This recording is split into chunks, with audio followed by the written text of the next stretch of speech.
Les riverains du parcours Vita ayant construit sur les emprises du drain Nîmes, tronçon Rapid Sport parcours Vita, sont désormais fixés sur leur sort. D'ici à quelques jours, ceux-ci seront déguerpis de la zone en raison des inondations qui sévissent souvent et de la saison des pluies à venir. Et c'est pour un cadre harmonieux et social que le maire de la ville, le Dr Roger Mbassadinet, a tenu une rencontre le 3 mars 2022 avec les habitants dans la salle de réunion du parcours Vita. C'est une réunion d'information.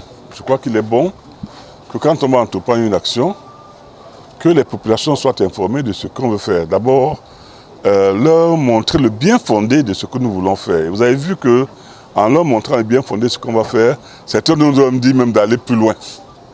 Parce qu'ils sont conscients que les inondations sont une gêne, sont un danger pour les uns et les autres.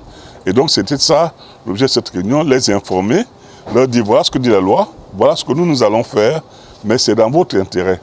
Et je crois qu'il est bon, je pars d'ici très satisfait parce que je crois que le sens de l'intérêt public a prévalu pendant tous nos échanges. En effet, querellée par plusieurs tiers, brandissant chacun des titres fonciers et permis de bâtir, la mairie de la ville de Douala a voulu trancher en transformant cette zone en DUP, domaine à utilité publique, lequel permet aux personnes ayant construit illégalement sur le drain de ne pas accuser l'énorme perte. Un management apprécié des riverains. Moi, je suis tellement content de la action que le maire a prise aujourd'hui, puisque nous sommes dans ce combat depuis longtemps sans solution.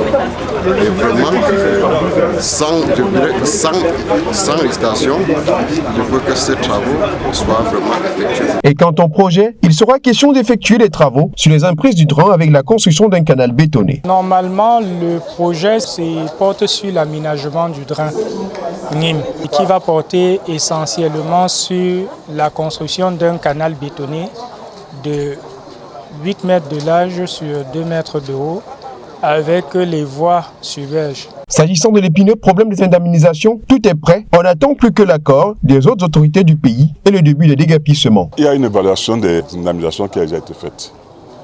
Comme j'ai dit, je ne voulais pas donner le montant, mais le montant est connu. Nous avons déjà envoyé la liste des personnes impactées. Nous attendons que le décret d'indemnisation sorte. C'est ça la procédure au Cameroun. Si je mets l'argent à disposition sans que je sois autorisé, c'est à moi qu'on va s'en prendre pour dire mais vous êtes en train de sortir des deniers publics sans raison. Donc je suis obligé d'attendre que le décret d'indemnisation sorte. L'aménagement du drain Nîmes, tronçon Rapid Sport parcours Vita, permettra d'éviter les inondations, la saison des pluies s'annonçant, mais aussi contribuera à améliorer le quotidien des habitants de Douala 5e.